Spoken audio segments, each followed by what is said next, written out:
43-year-old Justin Elicker says he fell in love with New Haven when he came here for grad school 11 years ago. Now he's making his second run at the Elm City's top job. A lot of bad news coming out about chaos on the Board of Education, some corruption in City Hall, inappropriate decisions, an FBI investigation. No stranger to New Haven politics, Elicker served 4 years on the Board of Alders, spent 5 years running the New Haven Land Trust, and after coming just 1,900 votes short of winning the mayor's seat in 2013, he says he's ready now to help New Haven be what it can be. People are really frustrated with the direction of the city right now in City Hall. Primary day is Tuesday.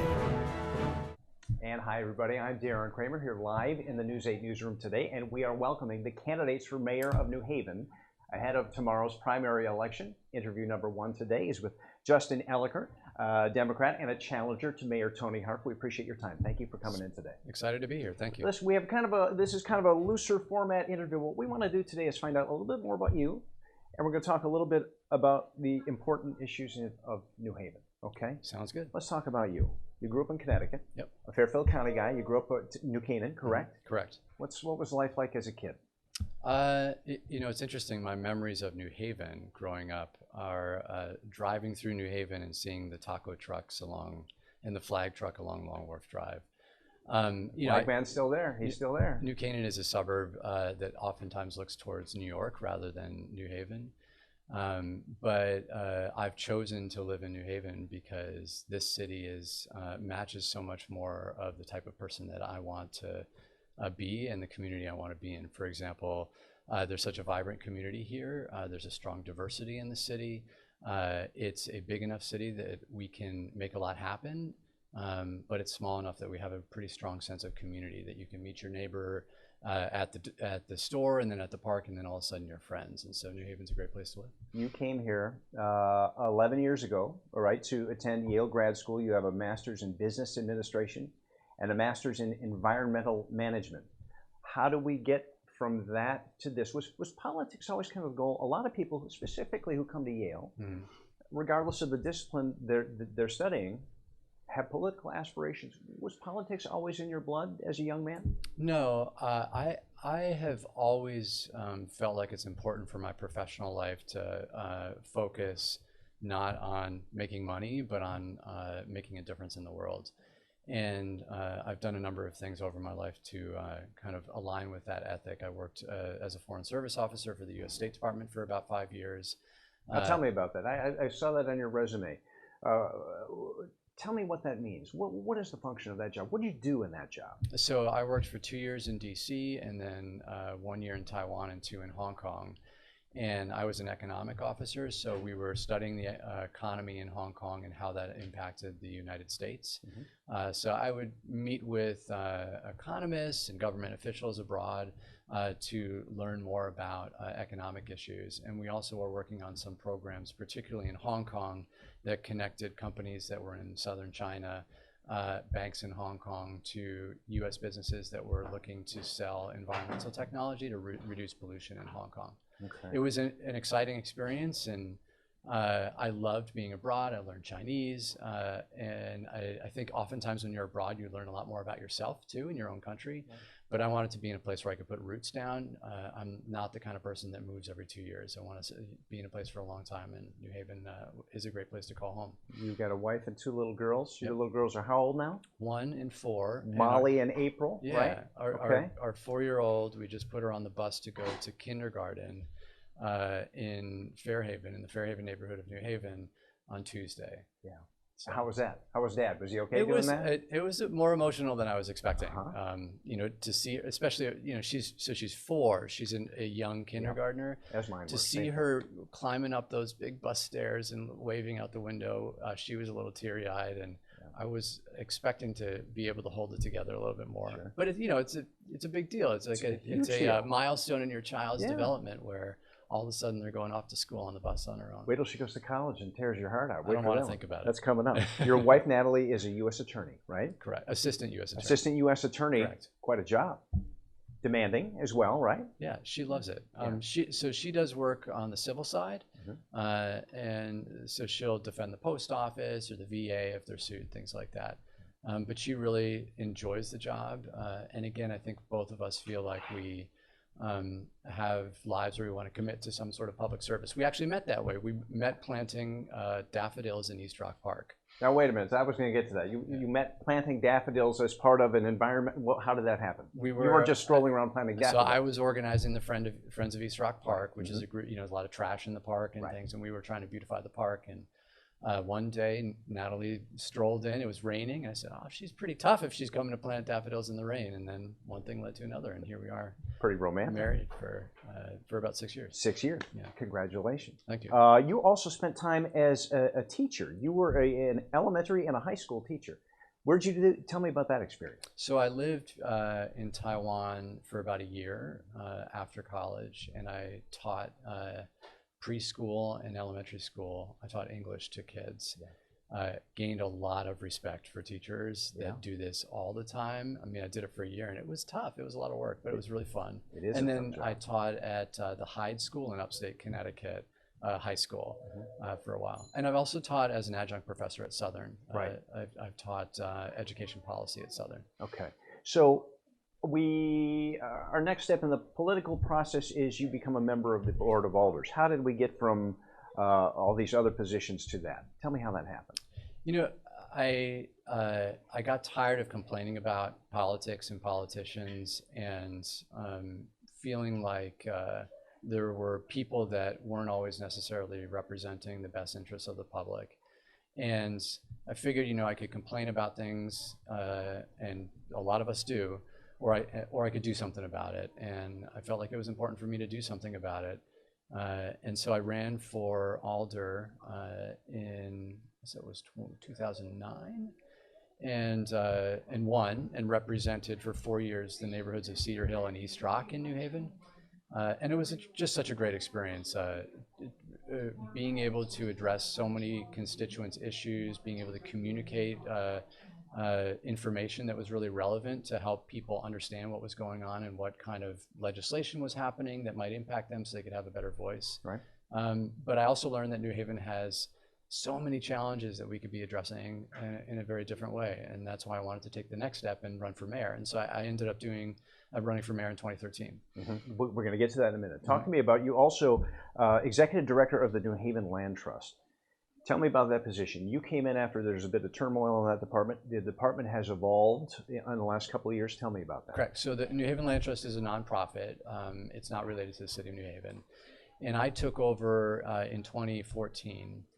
The previous executive director had stolen some money from the organization, mismanaged the organization, and I brought in a team of people, and we really turned around the organization. And it's about 4 or 5 times the size that it originally was as far as budget goes, as far as staff. But what I'm most proud of that our team accomplished was to really kind of redirect the mission of the organization. When you think of a land trust, and a lot of people think it's kind of a suburban organization that focuses on acquiring land and keeping people off it. Well, we view it the opposite way, that we want to get people interacting with the land. Right. So many things. I'm knocking on doors all around New Haven, and I consistently hear that we need more job training, we need more productive things for young people to do. So the Land Trust actually took over another nonprofit that was really struggling called Schooner, and we acquired it and turned that organization around, and 50% of the kids in Schooner go to the summer camp, and they sail in the New Haven Harbor for free or low cost depending on their income level. And we created a job training program where New Haven kids high school kids get paid, and they grow food, they grow vegetables on our community gardens and sell it to local restaurants, sell it to the farmers market. So they're learning customer service skills, how to write an email, things like that. Got it. Okay, so as you alluded to here, this is not your first rodeo. You ran for mayor in 2013 in New Haven. You lost by 1,900 votes in the general election. What's different this time? A lot of things are different. I think New Haven in some ways is the same in that many of the challenges that we face, particularly around income inequality, continue to exist. And many people feel the investment that is happening in downtown, a lot of buildings going up, the wealth of the university, that kind of prosperity is not benefiting themselves in the neighborhoods. That's persistent, and in some ways the disparities between the haves and have-nots have gotten more significant as more people move into New Haven and other cities like New Haven. People in the community still struggle to have access to jobs and access to opportunities. What I think has changed is that in 2013, John DeStefano had been mayor for 20 years and was not running again, and people were very excited for Mayor Harp, then Senator Harp, to lead the city. But I think over the past 6 years, and this is Mayor Harp's third term, people have realized that things aren't going as well, I think, as many people had hoped, and that it's time for a real significant change in the way that we govern the city. I mean, the other thing for me that's changed is I have experience running an organization, but on top of that, I'm a dad now. And since my 4-year-old is in New Haven Public Schools, and going through that process of enrolling her in public schools and knowing that I have kind of some skin in the game now makes not only my dedication to making public schools better, my understanding of some of the issues, but I want my girls to grow up in a city where it isn't so segregated, it isn't so economically divided, where New Haven can be a place where everyone can thrive. And that's just not happening today. The mayor's office has pointed out that perhaps you're not the right guy to execute that simply because of matters of your background and race. What do you think of that? I think that at the end of the day, you know, I'm a white guy, right? I can't control where I was born. I can't control what I look like. I can control what I do. And I think it's important, we have a good national dialogue about this too, that we have leadership that comes from all backgrounds, all races, all ethnicities. And that's why, particularly for me, I think it will be very important, the department heads that I appoint, the people that are on boards and commissions that I appoint, and it's critical that our team reflects the diversity of the city.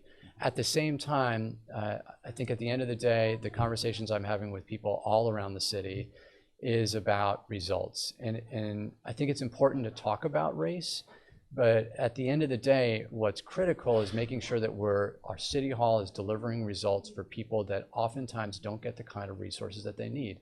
And very frankly, in New Haven, oftentimes people that are Black and brown and living in Black and brown neighborhoods are not getting the kind of support they need for affordable housing, for example, for access to good quality jobs in the city, more youth programming that keeps kids on track and allows parents to actually have a job and not be worried to care for their kids. And at the end of the day, many people don't feel like they're getting the kind of results that truly and deeply impact these issues around race and income inequality. Let's frame the conversation now as we talk about the issues in New Haven. Let's you and I agree on this. It is easier to criticize than to do. Mm-hmm. Okay, so we are talking about, if we're critiquing the current administration, that is different than actually being the administrator, running the administration.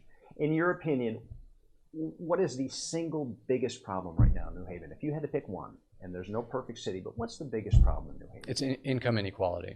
And the question is, how do we address income inequality?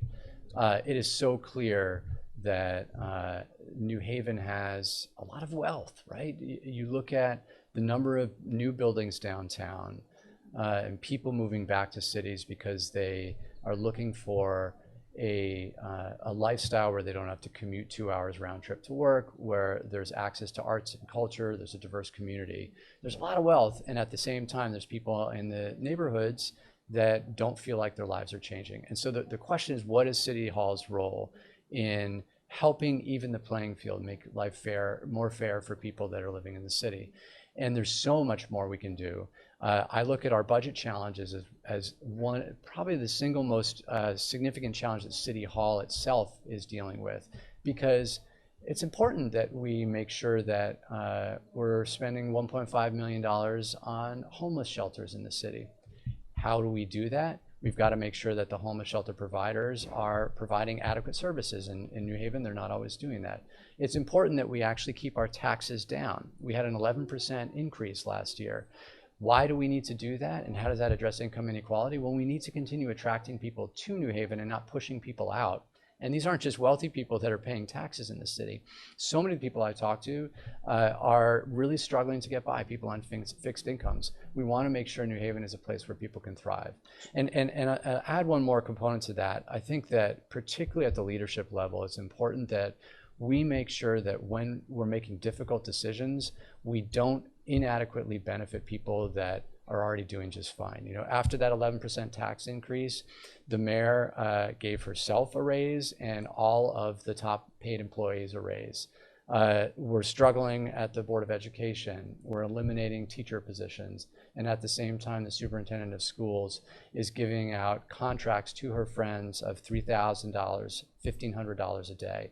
And people are really struggling in the city. And if we're making cuts and then giving a lot of money to people that are not struggling, that sets the wrong tone and I think is unethical. Let's talk about that tax hike that was last year in New Haven. It was 11%. It was controversial. The mayor says she had to do it, otherwise they would have lost jobs in the city.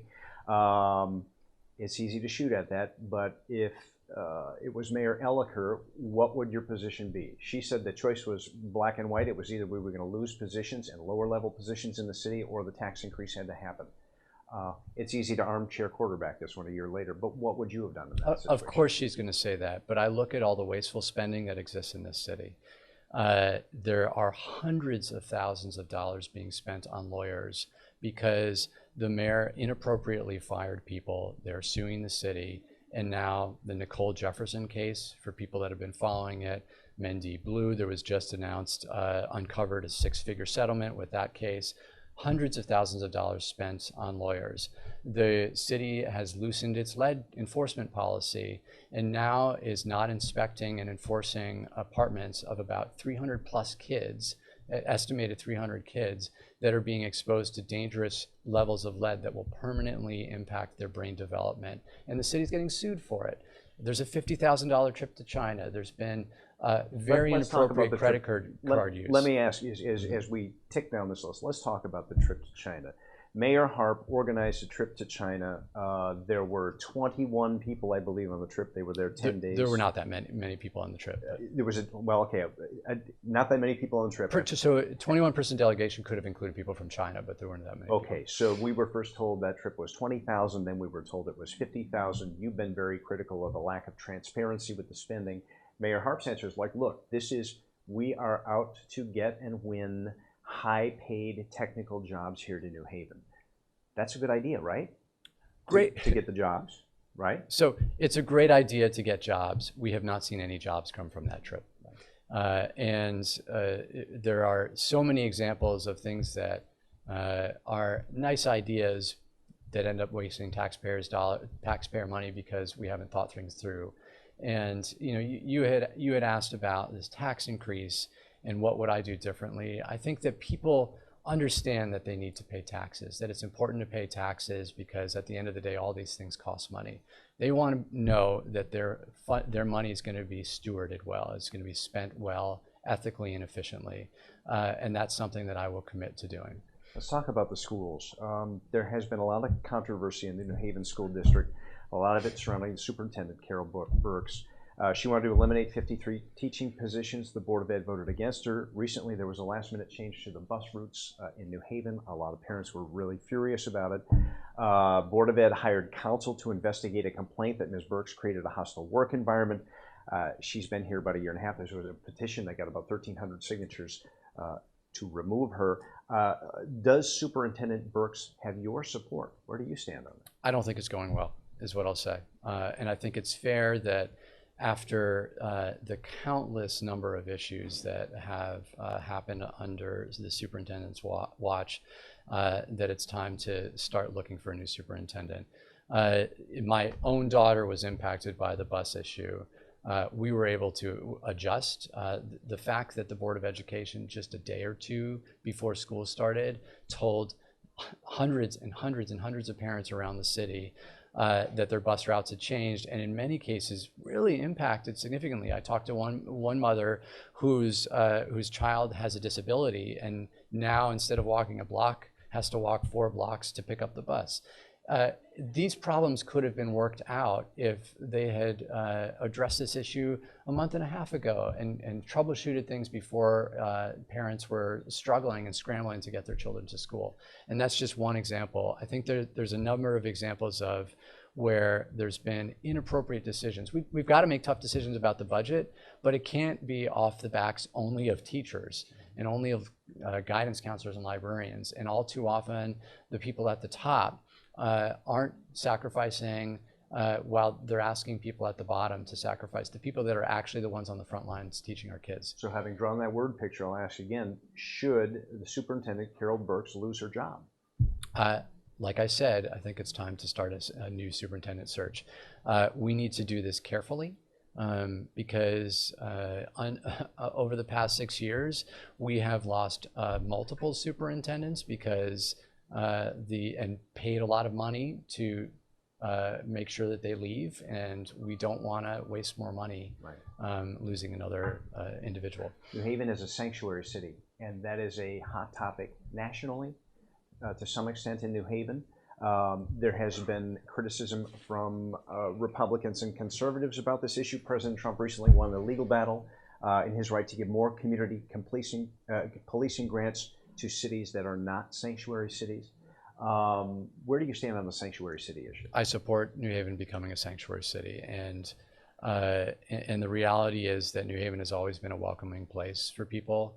And so both from an ethical perspective and a practical perspective, I think we need to make sure that our residents, our kids going to our schools, our residents that need to reach out to our police because they're having an issue feel comfortable doing that without being concerned that our police are going to turn them over to ICE. Let's talk about police, crime in New Haven. Crime numbers overall are down, gunshots, gun crime up. There's no simple answer to this, as we know.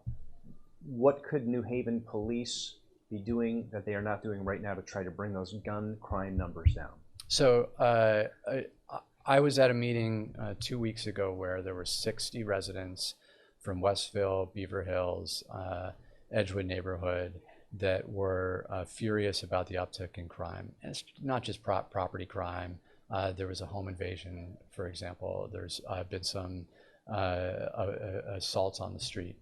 And people are very concerned about what's going on now. And I think we have very much set the table as a city for there to be potential problems with crime.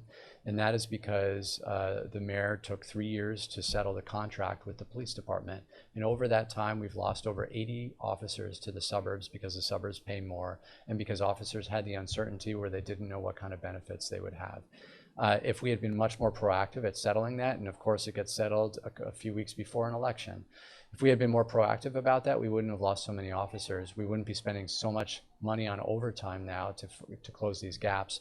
And if we have more officers, they're more able to walk the beat, have that connection with the community. You know, we often talk about New Haven as a community policing city, but the reality is if community members don't have the relationship with the police and vice versa, then we can't effectively be a community policing and get the job done for residents. Mayor's running a negative campaign ad against you right now, and if you watch News 8, you probably have seen this ad. She says that you want to use police drones to spy on our neighborhoods, violating our rights. How do you see drones fitting into police technology, and is what she's saying they're valid?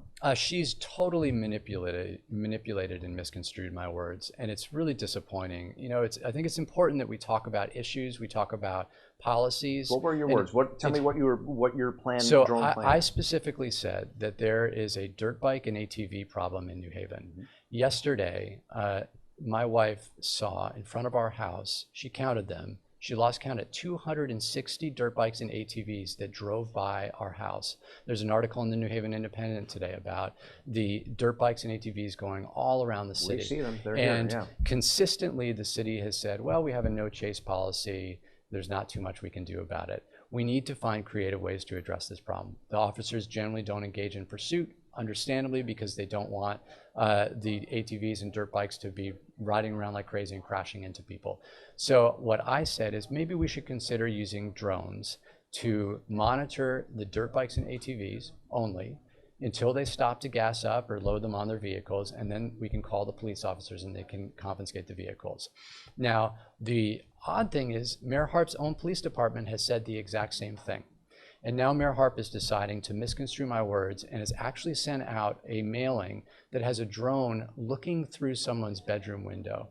I think this kind of scare tactics and inappropriate kind of manipulating of the truth is really disappointing for the leadership of our city. And this is actually a creative way to address the problem. Mayor Harp's own police department agrees. Okay. There is, we asked our viewers on Facebook and social media, hey, what do you think? You got questions for these folks? And number one question we got from everybody is parking. And these people are passionate about may parking. Have been folks from in town or out of town. We don't know.